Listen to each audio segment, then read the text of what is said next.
If you are over 70, the danger is not just the salt you cook with. It is the salt you add after the food is already on the plate. Here's what most people get wrong. They think that little shake at the table is harmless because it looks small. It is not small. In a large long-term study, people who always added salt at the table had a 21% higher risk of cardiovascular disease. 21. Remember that number. Because that innocent little habit, the one that feels normal, familiar, almost comforting, may be quietly raising the pressure inside the arteries that are supposed to carry you through the next 10, 15, even 20 years of your life. And this is not really about seasoning. It is about whether your heart has to pump against more pressure than it should. It is about whether your ankles swell by evening, whether your blood pressure medicine keeps getting increased, whether your kidneys stay steady, whether you stay independent.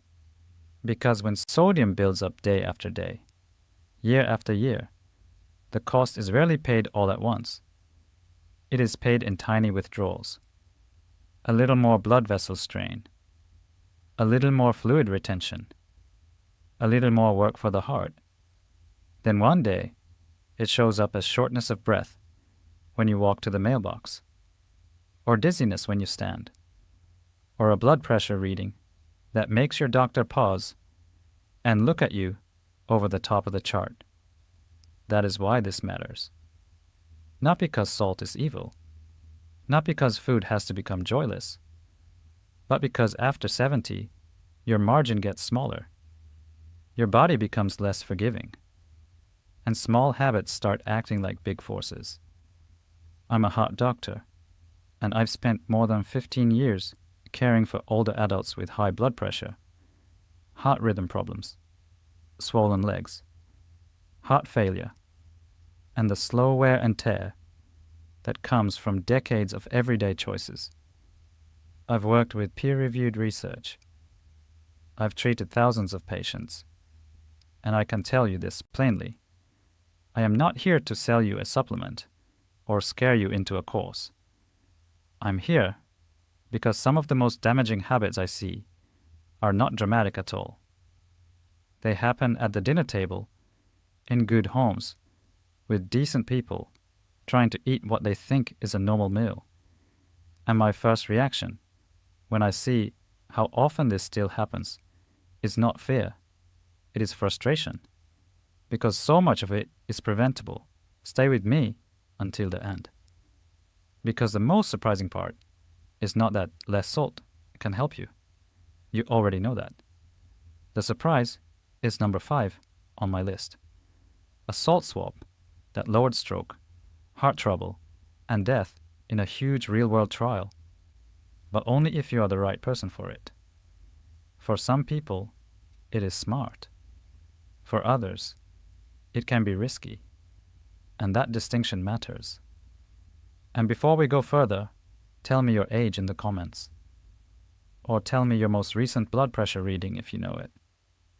I read every single comment, and those numbers help me understand who I'm speaking to and what you are dealing with in real life. Before we get to the list, I want to give you 3 simple ideas to carry with you. First, sodium pulls water. Think of sodium like a sponge that holds onto fluid inside your bloodstream. And think of your bloodstream like a river delivery system. If that river suddenly carries more water in the same narrow channel, the pressure rises against the banks. That is blood pressure. Second, aging changes how you taste. You may recognize salty food just fine, but the full salty punch often builds more slowly and feels weaker than it used to. That means you can reach for the shaker before your mouth has fully registered what is already there. In other words, your taste buds can trick you into overdoing it. Third, sodium does not act alone. Potassium, fiber, healthy fats, and whole foods help balance the system. Think of potassium like a counterweight on a scale. It helps your body handle sodium better. Healthy foods do not just remove a problem, they create stability. So as we move through this, keep those three mechanisms in mind: fluid pressure, changing taste, and nutrient balance. We're going to come back to them again and again. 1. Salting your food before you even taste it. Here's the habit I want you to notice first. You sit down, pick up the fork, and before the first bite, your hand reaches for the shaker almost automatically. Here's what it does inside you. It adds what doctors call discretionary sodium, meaning sodium. You choose to add on top of what is already there. Plain language, extra salt you did not need. Think of it like topping off a glass that may already be full. You cannot see the overflow right away, but your blood vessels feel it. And because salty taste can build more slowly with age, you may be judging the meal too early. A large UK biobank study, published in BMC Medicine, followed 413,109 adults for about 12 years. People who always added salt at the table had a 21% higher risk of cardiovascular disease, a 19% higher risk of dying from cardiovascular disease, and a 22% higher risk of death from any cause compared with people who never or rarely did it. 21%, that is not a small number. So what is the consequence? If you ignore this, the consequence is not just a little too much salt. The consequence is building a habit that reinforces higher intake every single day, usually without awareness. And habits that happen 3 times a day become biology. So what should you do instead? Tonight, remove the salt shaker from the table. Not forever. Just start there. Give yourself a 2-week reset. Use what I call the 3-bite rule. Take 3 full bites before you decide anything needs more flavor. Chew slowly. Let the taste build. If the food still feels flat, add acid before salt. A squeeze of lemon. A splash of vinegar. Fresh herbs. Black pepper. Garlic powder without added sodium. Let me tell you about someone I'll call Margaret, 74 years old, from Columbus. Every dinner, she salted first and tasted second. Roast chicken, eggs, green beans, even cottage cheese. When I asked why, she looked embarrassed and said, "I don't know, doctor. My hand just does it." Her before picture, in medical terms, was rising blood pressure and evening ankle swelling. But what I remember is the sound she made when she pulled off her shoes at night. That little sigh, tired, annoyed, worn down. We changed one thing first. The shaker came off the table. 2 weeks later, she told me food tasted more alive than she expected, because she had started using lemon and dill. 3 months later, her home blood pressure log was consistently better. Synergy tip: pair this with slower eating. When you slow down, salty taste has time to register. That matters more after 70 than most people realize. 2. Adding salt to foods that are already doing the damage. Number 2 is the double hit: canned soup, deli meat, frozen dinners, savory crackers, boxed noodles, takeout, and then more salt on top. Here's what it does inside you. It turns an already heavy sodium load into a pressure surge. Think of it like putting extra weight into an elevator that is already near capacity. The cables may hold for a while, but strain is strain. Packaged and prepared foods already provide most of the sodium in the modern diet. The table shaker often just pushes a high-sodium meal into truly excessive territory. The FDA says over 70% of dietary sodium comes from packaged and prepared foods, not from the shaker alone. And here is where the science gets sharper. In a study published in the Journal of the American College of Cardiology, researchers looked at 176,570 adults in the UK Biobank who were free of heart disease at the start over nearly 12 years. People who never or rarely added salt to foods had about a 23% lower risk of total cardiovascular disease and about a 37% lower risk of heart failure compared with people who always added salt. 37% lower for heart failure. That is not a small number. Here's the part that should concern you most. Many of the foods people salt the most are the very foods that do not seem extreme. Bread, soup, sandwiches, a turkey wrap, crackers with cheese, a quick frozen meal because you are tired, everyday foods, everyday damage. So what should you do instead? At the store, use 3 practical limits. For bread, look for about 150 milligrams of sodium, or less per slice when possible. For soup, aim for 600 milligrams or less per full bowl or container, if that is your main meal. For deli meat, aim for 350 milligrams or less per 2-ounce serving, and use it sparingly. Choose low sodium, no salt added, or reduced sodium, when those versions actually save meaningful amounts. Rinse canned beans. Rinse canned vegetables. Use half the seasoning packet, not the whole thing. And never assume a food is safe just because it does not taste salty. Some of the worst offenders are sneaky. Let me tell you about someone I'll call Eleanor, 77 years old, from Phoenix.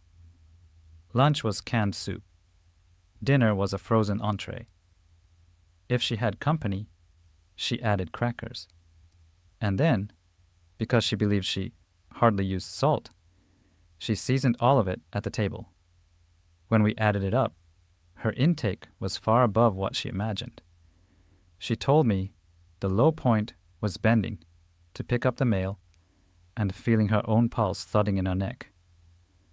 We switched her soup, swapped the deli meat, started reading labels together, and made one rule: no extra table salt on convenience foods. 4 weeks later, she said her rings fit better in the morning. Synergy tip: if you must use convenience foods, pair them with fresh volume. Add unsalted vegetables, a plain baked potato, or a salad with olive oil and vinegar. Dilute the sodium density of the meal. 3. Believing sea salt, pink salt, or just a little fancy salt doesn't count. Number 3 is one of the biggest myths in the health world. People tell themselves, I don't use regular salt, I use sea salt, or pink salt, or coarse salt, or finishing salt, as if the body checks the label for marketing before it reacts. Here's what it does inside you. It delivers sodium, which means it can still pull water into the bloodstream and raise pressure. Think of your kidneys like a home filtration system. They do not care whether the sodium came in a white carton or a pretty glass grinder. They still have to process the load. A recent crossover trial, published in JAM, studied 213 adults between ages 50 and 75. After just 1 week on a lower sodium diet, nearly 75% of participants had lower systolic blood pressure than they did on a higher sodium diet. Nearly 75%. In other words, for most people, the body notices the sodium difference fast. Not in years, in days. So if you are telling yourself that a prettier salt somehow becomes harmless, here's what most people get wrong. The issue is not the romance of the salt. It is the sodium burden. So what should you do instead? Treat specialty salts as flavor accents, not health foods. If you use them, Measure them. Do not free pour. A teaspoon of table salt contains about 2,400 milligrams of sodium. That means even small shakes add up quickly. Try this instead for 7 days. At breakfast, flavor eggs with black pepper and chives instead of salt. At lunch, use mustard lightly or olive oil and vinegar instead of salted dressings. At dinner, build flavor with onions, garlic, smoked paprika, rosemary, thyme, lemon zest, or a spoon of plain yogurt with herbs. Let me tell you about Ron, 71 years old, from Tampa. He was proud that he had graduated from table salt to pink salt. He sprinkled it over eggs, avocado, tomatoes, and grilled fish. He honestly believed he had made a heart-smart change. When I explained that the sodium still counted, he stared at me and said, "So I bought an expensive myth." His words, not mine. We kept the fish, kept the tomatoes, kept the joy of the meal. We just changed the finish. His wife started making an herb blend with garlic powder, lemon peel, and pepper. He did not miss the grinder nearly as much as he expected. This is a good place for a quick pause. If this channel gives you the kind of truth your 10-minute appointments don't always have time to cover, subscribe. And if there is someone you love who salts everything without thinking, share this with them. You are not just passing along a video. You may be helping preserve their independence. 4. Cutting salt without rebuilding flavor. The right way. Number 4 is subtler. Some people here cut salt, and then they make food so bland that they give up in 3 days. Then the old habits come roaring back. Here's what it does inside you. Or really, here's what it fails to do inside you. It fails to create satisfaction. And satisfaction matters, because if food feels dead, you will reach for what wakes it up fast. Salt, packaged sauces, processed snacks, restaurant meals. Think of flavor like a four-legged table. Salt is only one leg. The others are acid, aroma, texture, and healthy richness. If you keep leaning on one leg, the whole table wobbles. This is where a broader eating pattern helps. In the pre-dame trial, published in the New England Journal of Medicine, 7,447 adults at high cardiovascular risk were followed for about 5 years. Those assigned to a Mediterranean-style pattern with extra virgin olive oil or nuts had about a 30% lower risk of major cardiovascular events compared with a low-fat control diet. 30% lower. Why do I bring that up in a conversation about salt? Because when your plate is built around real flavor from olive oil, vegetables, beans, fish, herbs, nuts, and simple whole foods, you stop depending on salt as the entire personality of the meal. So what should you do instead? At dinner tonight, build one plate this way. Half vegetables, 1/4 protein, 1/4 starch or beans. Add 1 tablespoon of extra virgin olive oil. Add lemon or vinegar. Add herbs. If you want crunch, use a small handful of unsalted nuts on the side or in a salad. Try roasted carrots with olive oil and thyme. Plain Greek yogurt with cucumber and dill. Salmon with lemon. Beans with cumin and onion. Let me tell you about Gloria, 76 years old from Cleveland. She told me, "Doctor, if I stop salting, food tastes like cardboard." So we didn't start by banning anything. We started by rebuilding flavor. She roasted vegetables until the edges browned. That little caramel smell in her kitchen, sweet and earthy, changed everything. She began using olive oil, vinegar, garlic, and herbs. Her words were, "Now I taste the food, not just the salt." That is the shift you want. Synergy tip. Pair olive oil and acid with vegetables, and pair beans with herbs and onion. When meals are satisfying, the urge to fix them with salt falls dramatically. And one more thing. If you are over 70 and appetite is inconsistent, this matters even more. You do not want to end up in a cycle where the only foods you find appealing are the saltiest ones. 5. Ignoring the one salt swap that may help, or using it when you shouldn't. Now we come to the item I told you to stay for. Number 5 is the salt substitute question. Here's what it does inside you. A lower sodium salt substitute replaces some sodium chloride with potassium chloride. Plain language. Less sodium, more potassium. Think of it like changing the ratio in a recipe that has been too harsh for your body. Less of what pushes fluid pressure up, more of what helps balance it out. And this is not just theory. In the Salt Substitute and Stroke Study, published in the New England Journal of Medicine, 20,995 people took part. These were adults from 600 villages who either had a prior stroke or were age 60 or older with high blood pressure.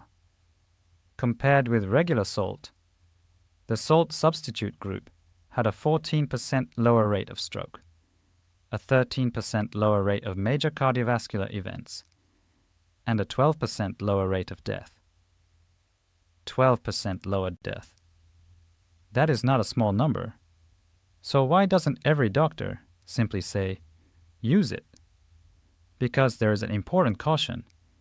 If you have chronic kidney disease, certain forms of heart failure, or you take medicines that can raise potassium, drugs like ACE inhibitors, ARBs, or potassium-sparing water pills, such as spironolactone, too much potassium may be unsafe.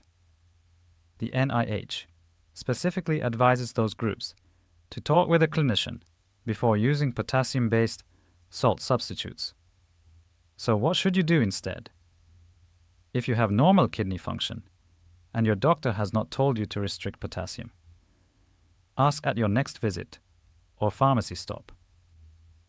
Is a potassium-based salt substitute safe for me? If the answer is yes, use it in cooking first, not as a free pour table habit. Start by replacing regular salt 1-for-1 in soups, roasted vegetables, eggs or beans for 2 weeks. Taste adjusts. Let me tell you about James, 79 years old, from Tulsa. He had high blood pressure and a long habit of salting sliced tomatoes and eggs at breakfast. He also had a medication list, long enough to make any doctor slow down. So we checked it carefully. His kidney numbers were stable. His medicines allowed some flexibility. He tried a lower sodium salt substitute in cooking, not at the table. What changed first was not a lab result. It was breakfast. He said the food still tasted normal, and because it felt normal, he stuck with it. That is what success usually looks like. Not dramatic, sustainable. But if you have kidney disease, or if your doctor has ever told you your potassium runs high, do not guess. This is where personalized medicine matters. Let's bring it all together. Number 1, salting before tasting. That habit adds extra discretionary sodium before your mouth has even caught up. And in a huge long-term study, always adding salt at the table was linked to a 21% higher risk of cardiovascular disease. Think of it like topping off an already full glass. Number 2, salting already salty foods.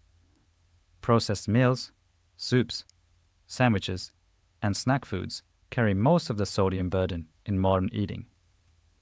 Adding more at the table creates a double hit. Think of it like loading extra boxes onto a truck that is already near its limit. Number 3, fancy salt myths, sea salt, pink salt, finishing salt. The body still sees sodium. And in a 1-week sodium study, nearly 75% of adults lowered their blood pressure when sodium went down. Think of your kidneys like a filter that cares about chemistry, not branding. Number 4. Cutting salt without rebuilding flavor.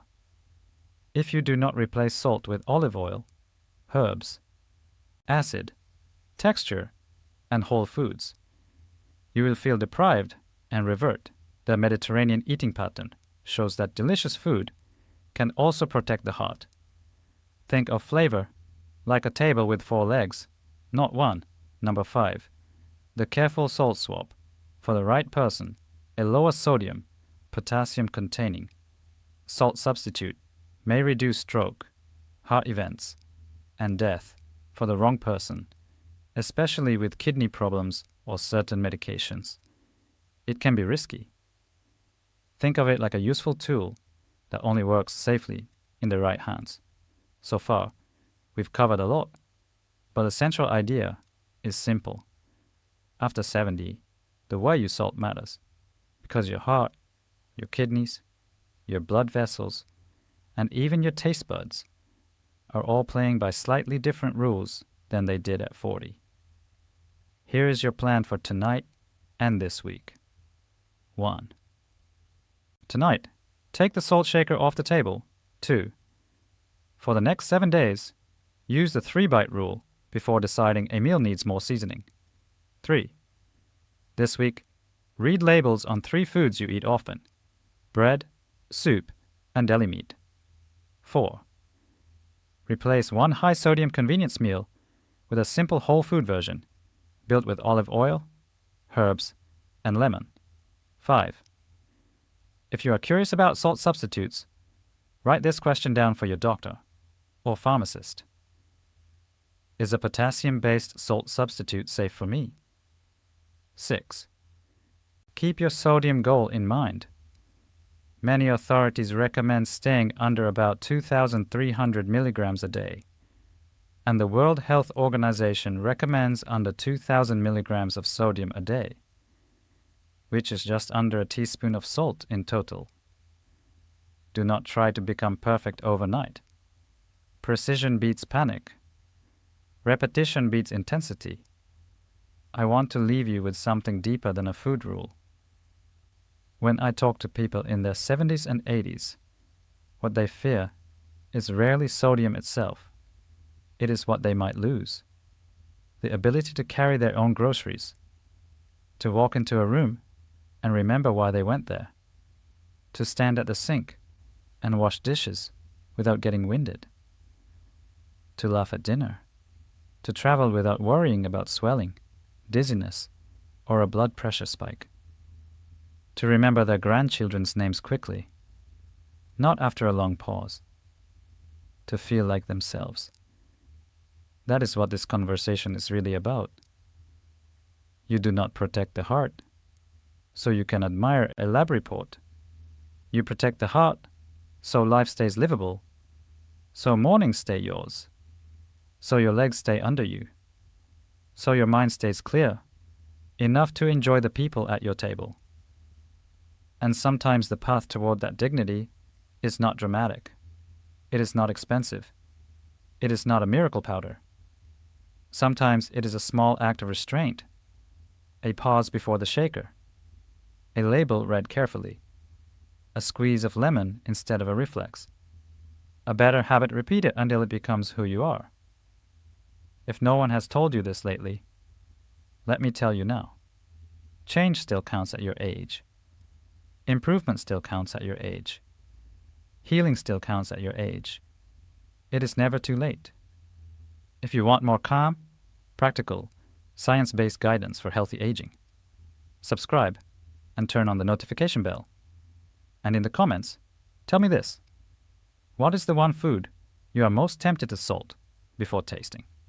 Eggs, soup, tomatoes, popcorn. I read every single comment, and your answers help shape what I cover next.